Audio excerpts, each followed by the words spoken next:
Hi అండి, welcome to mini blog. నా గార్డెన్లో సీతాఫలం మొక్క చూడండి. ఈ మొక్క నిండా చాలా పూత వచ్చి చాలా క్రాప్ వచ్చి ఉండే, ఇంకా కోతులన్నీ వాటిని చుంచేసి కాయలు కొంచెం సైజు వచ్చాక అన్నీ తెంపి పడేసిన తర్వాత చెట్టు మొత్తంలో ఒకే ఒక కాయ మిగిలిందండి. ఇది కూడా అసలు ఇట్లా బయటికనే ఉంది. దీన్ని కూడా ఉంచుతాయో ఉంచవో అనుకున్నాను, కానీ బాగా పండింది. ఇక్కడ చూడండి, ఇది కట్ చేస్తానండి.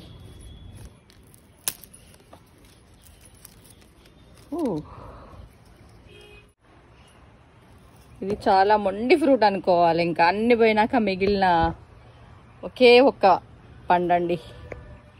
కానీ నేను ఇది కూడా ఆశ వదిలేసుకున్నాను. కానీ ఇంకా సీజన్లో ఖచ్చితంగా నా టెర్రస్ గార్డెన్లో ఒక్క సీతాఫలైనా పండాల్సిందే. 2 మొక్కలు ఉన్నాయండి. 2 మొక్కలకి 2 మొక్కల నిండా పూత వచ్చి క్రాప్కి వచ్చినాక కాయలు కాస్త సైజు పెరిగాక కట్ చేసేసాయి, చెట్లను డ్యామేజ్ చేసాయి. చూడండి చెట్టు మీదనే ఎంత చక్కగా వండిందో చూడండి. ఇలా పగుళ్ళు వచ్చాయి, బాగా పండి పగుళ్ళు వచ్చాయి. నా గార్డెన్లో కాసిన సీతాఫలం అండి. ఇంకెప్పుడు ఇది కిందికి తీసుకెళ్ళి మా పిల్లలకి ఇస్తా, అందరం టేస్ట్ చేస్తాం. ఒకే ఒక్క ఫ్రూట్ కదా, బయట నుండి ఎన్ని తీసుకొచ్చుకొని తిన్నా కానీ మన మొక్కలకు వచ్చిన పండ్ల టేస్టే వేరు కదండి. ఎంత బాగుందండి సీతాఫలం. ఓకేనండి, బాయ్ బాయ్.